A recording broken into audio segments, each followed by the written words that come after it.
യൂറോളജിസ്റ്റിൽ ചെന്ന് കണ്ടപ്പോൾ എൻ്റെ റിപ്പോർട്ടൊക്കെ കണ്ടപ്പോൾ പറഞ്ഞു ഇതിൻ്റെ 2 കിഡ്നിയും ആകെ പ്രശ്നമാണ്, വർക്ക് ചെയ്യണില്ല, അതുകൊണ്ടാണ് ക്രിയാറ്റിൻ ഇത്രയും കൂടിയേക്കുന്നത്. ഉടൻ തന്നെ എന്തെങ്കിലും ചെയ്തേ പറ്റൂ, ഉടൻ തന്നെ ഇന്ന് ചെയ്യാൻ പറ്റുമെങ്കിൽ അന്ന് അത്രയും നല്ലത്, ഓപ്പറേഷൻ ചെയ്യാൻ പറഞ്ഞു. അങ്ങനെ ഞങ്ങളിവിടെ വന്ന് ഉടമ്പടി എടുത്ത് പ്രാർത്ഥിച്ച് ഞങ്ങൾ വൈകുന്നേരം 5 മണിക്ക് ശേഷമാണ് ഇവിടുന്ന് പോയത്. കാലത്തും വൈകുന്നേരം പ്രാർത്ഥിക്കുക. വൈകുന്നേരം പ്രാർത്ഥിക്കുമ്പോൾ മാതാവിൻ്റെ തേൻ ഒരു തുള്ളി കഴിക്കുക. ഇത് മാത്രമായിരുന്നു എൻ്റെ മരുന്ന്.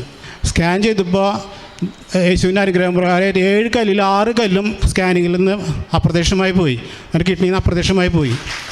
ബാക്കി ഒരു കല്ലാണ്, ആ കല്ലെന്ന് വെച്ചാൽ 13 mm കല്ല് മാത്രമാണ് ഇപ്പോൾ ഉള്ളത്. അങ്ങനെ ഞാൻ ഈ ഒരാഴ്ചയുടെ അവസാനത്തിൽ ഞാൻ യൂറിൻ പാസ് ചെയ്തപ്പോൾ ഈ 13 mm വലിപ്പമുള്ള കല്ല് യൂറിൻ കൂടെ പുറത്തു പോയി. ആ കല്ലാണ് ഇതിൽ കൊണ്ടുവന്ന് ഞാൻ കാണിച്ചത് കൊണ്ടുവന്നേക്കുന്നത്. ഇത് കണ്ടു കഴിഞ്ഞപ്പോൾ ഞാൻ ചിന്തിച്ചത് എന്താണെന്നറിയാമോ, 13 mm എന്ന് പറഞ്ഞാൽ എത്രയുണ്ട്? 13 mm എന്ന് പറയുമ്പം 10 mm എന്ന് പറഞ്ഞാൽ 1 സെൻറ്റിമീറ്റർ. ഓക്കെ, 13 mm എന്ന് പറയുമ്പോൾ 1.3 സെൻറ്റിമീറ്റർ.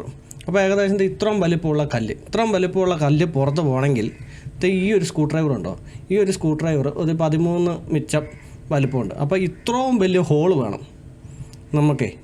മൂത്രം ഒഴിക്കുമ്പോഴത്തേക്ക് ഇത്രയും വലിയ ഹോൾ ഉണ്ടെങ്കിൽ മാത്രമേ ഉള്ളൂ ഈ 1.3 സെൻറ്റിമീറ്റർ, അതായത് 13 mm കല്ല് തെറിച്ച് പോകത്തുള്ളൂ. ഇതെങ്ങനെ സാധ്യമാവുമെന്ന് ഞാനിങ്ങനെ ആലോചിച്ചേ.